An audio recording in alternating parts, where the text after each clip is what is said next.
सभी को नमस्कार। और आज राहुल गांधी जी ने वही किया जो वो करते आ रहे हैं। एक ही स्क्रिप्ट है 2014 से। आज फिर से राहुल गांधी जी ने उसी स्क्रिप्ट को पढ़ा है।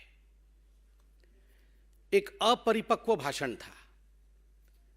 Rahul and responsibility can never move together. Rahul Gandhi, the Congress's Sahajada, today rolled out an immature speech. Rahul ji का कहना था कि देश में नफरत और क्रोध भरा हुआ है।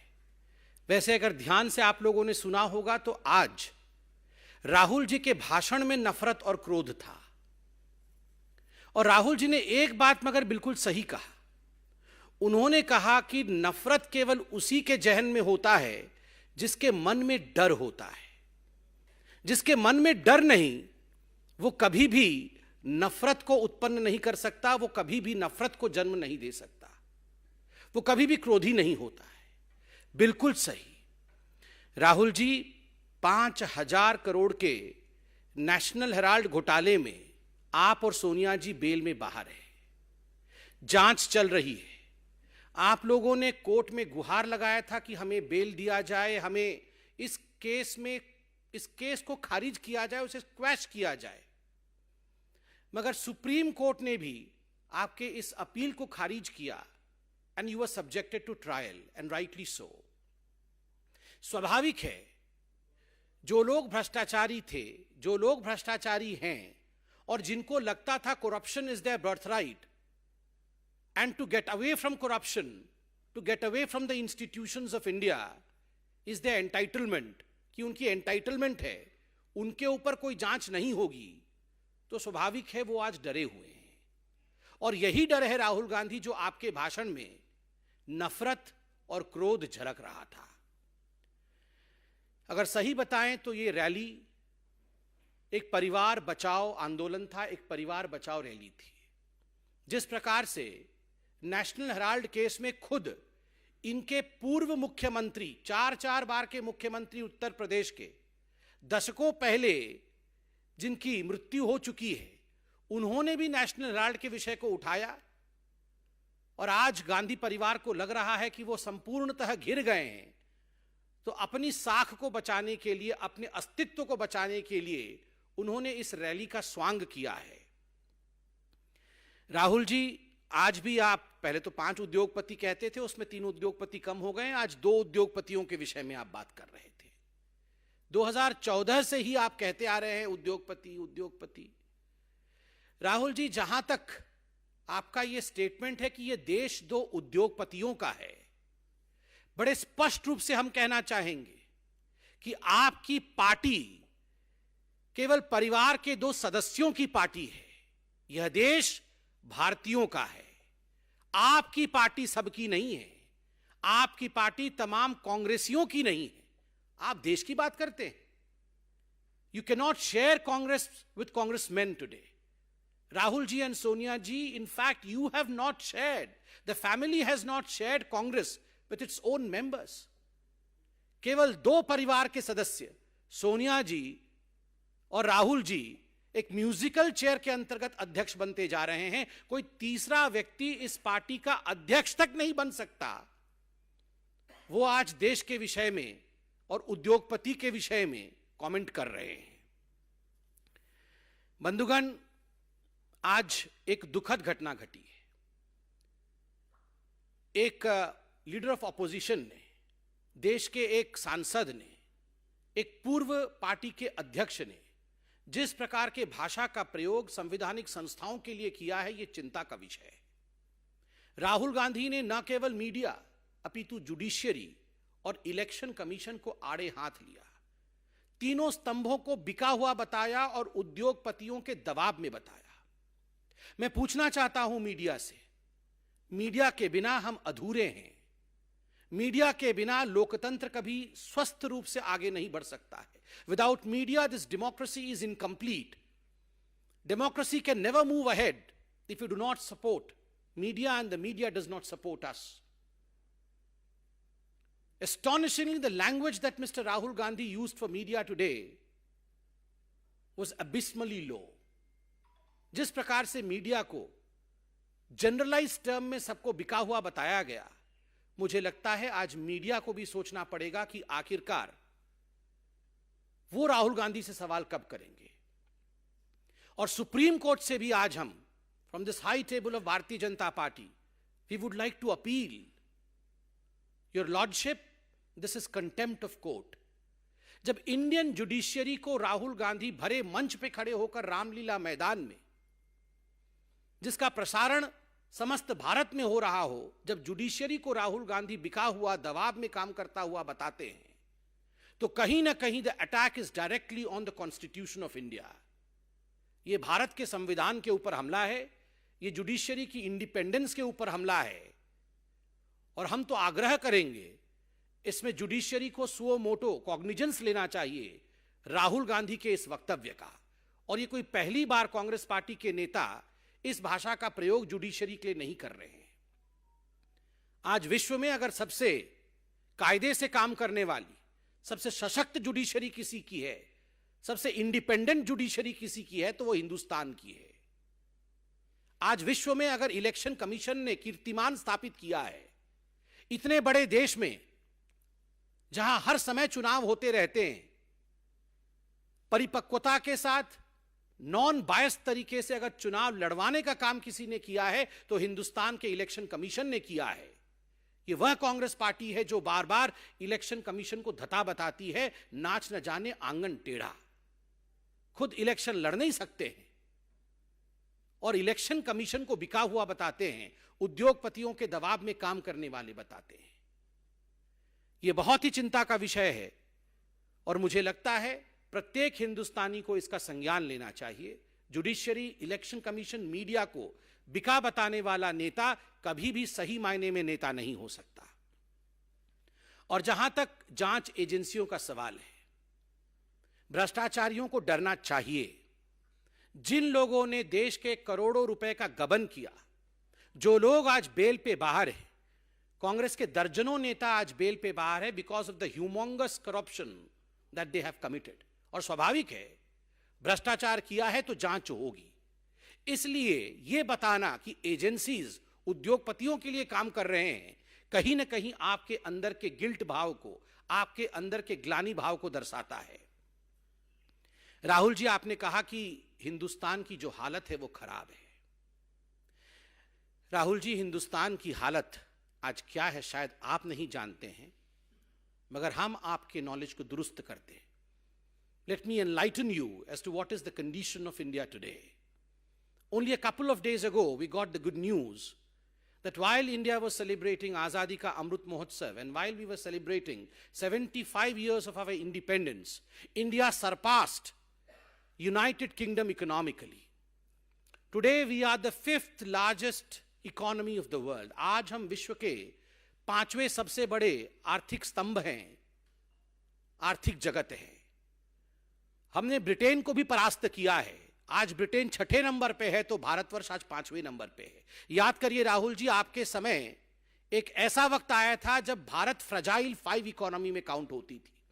We were the fragile 5 economy under doctor Manmohan Singh and Sonia Gandhi. India has come feats forward under the leadership of prime minister Narendra Modi. अभी चंद दिनों पहले इस तिमाही का ग्रोथ रेट सामने आया है, जब पूरे विश्व में कोरोना पैंडेमिक को लेकर एक माहौल बना है। Economy is sliding across the world, growth rates are sliding across the world. We can proudly state today, आज हम गर्व के साथ कह सकते हैं 13.5% आज भारत का ग्रोथ रेट है। ये नतीजे अभी आए हैं। Probably Rahul Gandhi is unaware of these results because anything that is good about India, Rahul dislikes it. Bharat के विषय में कुछ भी अच्छा होता है वो राहुल गांधी को पसंद नहीं है। ब्लूमबर्ग तो राहुल गांधी आप जानते ही होंगे। भारतीय कंपनियों के नाम तो आप नहीं जानते, मगर ब्लूमबर्ग को तो जानते होंगे। अभी चंद दिनों पहले ब्लूमबर्ग ने कहा कि India will never go into recession. Bharat कभी भी रिसेशन में जा नहीं सकती है because of basics are strong. Under the leadership of mister Narendra Modi, हमारे प्रधानमंत्री के नेतृत्व में भारत इस प्रकार से सशक्त हुआ है कि हम कभी भी मंदी की तरफ गति नहीं करेंगे। और आप कह रहे हैं हिंदुस्तान की हालत खराब है। कोरोना के बावजूद हिंदुस्तान ने जिस प्रकार अपने आप को संभाला है, यह अपने आप में बहुत बड़ी बात है। आपने पाकिस्तान, चाइना, इनके विषय में बात की। 5-6 बार चाइना चाइना चाइना किया। चाचा नेहरू ने कितनी जमीन दी थी, मैं उस राजनीति में अभी जाना नहीं चाहता। राहुल जी, जब डोकलाम स्टैंड ऑफ हुआ था, तब आप चाइना के अधिकारियों के साथ टेंट के नीचे रंगे हाथ पकड़े गए थे, और आज आप चाइना चाइना कर रहे हैं, पाकिस्तान कर रहे हैं। जब सर्जिकल स्ट्राइक होता है, एयर स्ट्राइक होता है, तो आप उस सर्जिकल स्ट्राइक को धता बताते हैं, आप उसे खून की दलाली बताते हैं, और आप अपने एम्बेसडर मणिशंकर अय्यर को पाकिस्तान भेजते हैं, जहां जाके मणिशंकर अय्यर कहते हैं मोदी को हटाना होगा, सरकार भारत में गिराना होगा और पाकिस्तान को हमारा साथ देना होगा, और आप नफरत और क्रोध की राजनीति का विषय उठाते हैं। शर्म आनी चाहिए राहुल गांधी आपको। एक आश्चर्य का विषय है, राहुल गांधी जी ने आज कहा कि कांग्रेस पार्टी एक अलग जीएसटी लाना चाहती थी। हम एक अलग जीएसटी लाना चाहते थे। वो जीएसटी भी अलग लाना चाहते थे, वो राफेल भी अलग लाना चाहते थे, वो आईएनएस विक्रांत भी अलग कमीशन करना चाहते थे, वो हिंदुस्तान की आर्मी के लिए बॉर्डर में भी रोड्स कंस्ट्रक्ट करना चाहते थे। मगर 70 वर्षों तक सत्ता में रहने के बावजूद ये सब केवल वो चाहते थे, हुआ कुछ नहीं, क्योंकि कमीशन खा करके ये सारे काम डस्टबिन में चले जाते थे। Your performance was zero, you lived only in selling dreams, केवल सपनों को बेचना। दादाजी कहते थे गरीबी हटाना है, नानी जी कहती थी गरीबी हटाना है, पिताजी कहते थे गरीबी हटाना है, माताश्री कहती थी गरीबी हटाना है। मगर आलम यह था कि 2014 से पहले 22% लोग भारतवर्ष में गरीबी रेखा से नीचे थे, और आज 12% लोग इस गरीबी रेखा से ऊपर उठ चुके हैं, और जो लोग गरीबी रेखा से नीचे रहते हैं वो अब 10% रह गए हैं। तो स्वाभाविक रूप से कौन गरीबी रेखा से ऊपर उठा रहा है और कौन केवल गरीबी हटाओ का नारा देता था और गरीबों के लिए काम नहीं करता था, इस विषय में बताने की आवश्यकता नहीं है। आप सब ने देखा होगा कि कोरोना के बावजूद 0.8% लोग जो अत्यधिक गरीब थे, कोरोना के बावजूद इस आंकड़े में किसी प्रकार की बढ़ोतरी नहीं हुई। 0.8% लोग ही उस स्टैटिस्टिक लिमिट में रहे, और आईएमएफ ने और वर्ल्ड बैंक ने इसकी सराहना की कि जिस प्रकार से भारतवर्ष ने इसको मैनेज किया है, कि गरीबी में किसी प्रकार की बढ़ोतरी नहीं हुई पेंडेमिक के बावजूद, ये अपने आप में, this is a telling story, ये अपने आप में एक बहुत बड़ा विषय है। आज राहुल गांधी महंगाई के विषय में बोल रहे थे। उन्होंने आटा भी लीटर्स में आज कन्वर्ट किया है। वो जानते नहीं हैं आलू मिट्टी के नीचे होता है, आलू ऊपर होता है, आटा सॉलिड है या आटा लिक्विड है, मगर बोलते हर विषय में। मगर Rahul ji, to enlighten you, एक ऐसा कालखंड था यूपीए के राज्य के समय जब 22 महीनों तक जो महंगाई दर है वो 9% या 9% से ऊपर रही, for a continuous phase of 22 months। That was the red zone of India, जब जीडीपी नीचे थी और इन्फ्लेशन ऊपर थी। और एक ऐसा भी समय था, for the first time the inflation in the country had gone to double digits. आज पेंडेमिक के बावजूद जिस प्रकार से 80 करोड़ लोगों तक राशन पहुंचाया गया है, पेंडेमिक के बावजूद देश ने आत्मनिर्भर बनने का ये जो प्रण लिया है, ये अपने आप में हिंदुस्तान के रिजॉल्व को, हिंदुस्तान की प्रण शक्ति को, हिंदुस्तान के संकल्प को दिखाता है, और ये जीत प्रत्येक हिंदुस्तानी का है।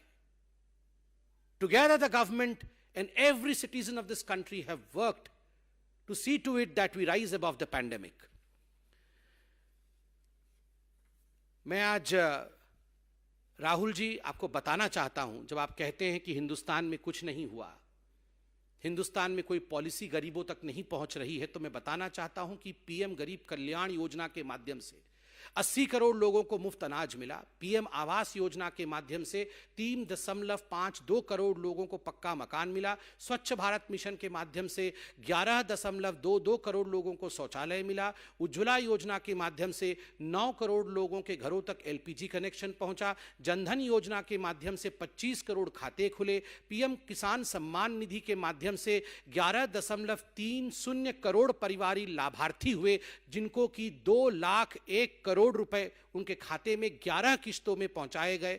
हर घर नल योजना के माध्यम से 8 करोड़ लोगों के घरों में नल के माध्यम से जल भेजा गया। आयुष्मान भारत योजना में 3.2 करोड़ लोगों को 5 लाख रुपए तक की मुफ्त चिकित्सा दी गई।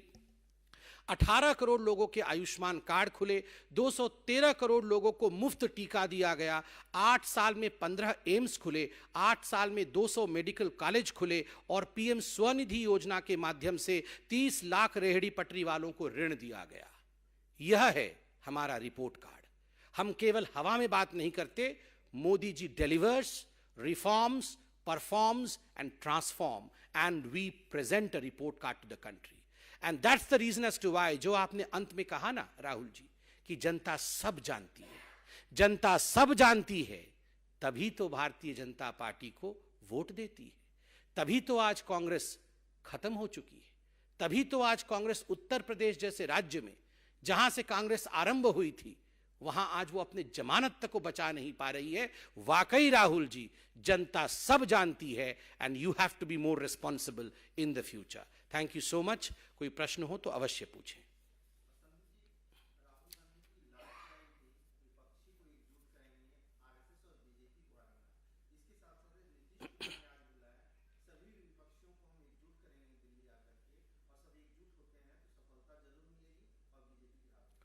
देखिए, राहुल गांधी जी चाहते हैं कि विपक्षी जो है वो एकजुट हो जाए, तो ये एकजुट करने वाला काम मोदी जी, नड्डा जी और अमित शाह जी तो नहीं करेंगे। ये एकजुट करने वाला काम उन्हीं को करना पड़ेगा। तो क्या कारण है एकजुट नहीं हो पा रहे हैं? हम रोके हैं उनको एकजुट होने से। और आप बताइए, 2014 से एकजुट होने का जितने भी इनको हथकंडे अपनाने थे, 2 अच्छे लड़के, आप याद करिए किस प्रकार से बुआ और बबुआ, ये सारे इकट्ठे तो हुए थे। तो उसके बाद भी जो, और सारे हाथ पकड़ करके बेंगलुरु में खड़े भी हुए थे, उसके बाद भी क्या हुआ वो आप सबने देखा है। और वैसे भी जिसके पास कांग्रेस जाती है, उस पार्टी का क्या हश्र होता है, यह भी आप लोगों ने देखा है। क्या हुआ समाजवादी पार्टी का? साइकिल आज तक नहीं चल पा रही है। क्या हुआ वहां बिहार में, यह भी आपने देखा है। क्या हुआ महाराष्ट्र में, यह भी आपने देखा है। तो स्वाभाविक है अब बाकी पार्टियों के ऊपर छोड़ दिया जाए, कौन कांग्रेस के साथ आना चाहता है, कौन नहीं।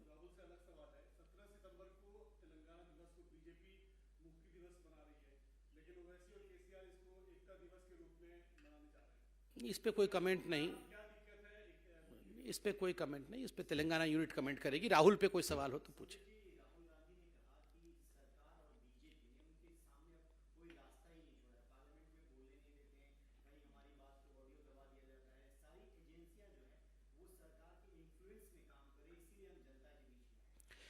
देखिए, पहली बात तो है, जहां तक राहुल गांधी ने आज कहा कि पार्लियामेंट में उन्हें बोलने नहीं दिया जा रहा है, आप मुझे दिखाइए उन्होंने बोलने की कोशिश कब की? पार्लियामेंट जब भी कन्वीन होता है तो ये राहुल गांधी एंड कंपनी तो पार्लियामेंट के बाहर धरना कर रही होती है, वो पार्लियामेंट के अंदर कहां होती है। वो तो बहाने ढूंढते हैं कि कैसे हम पार्लियामेंट न जाएं।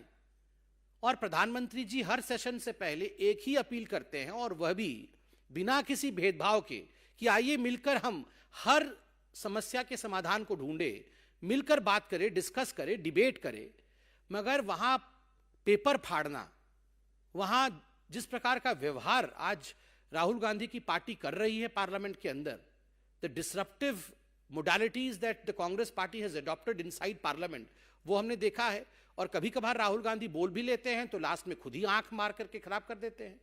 पिछली बार किसानों के मुद्दे पे बोला था तो अंत में आंख भी मार दिया था।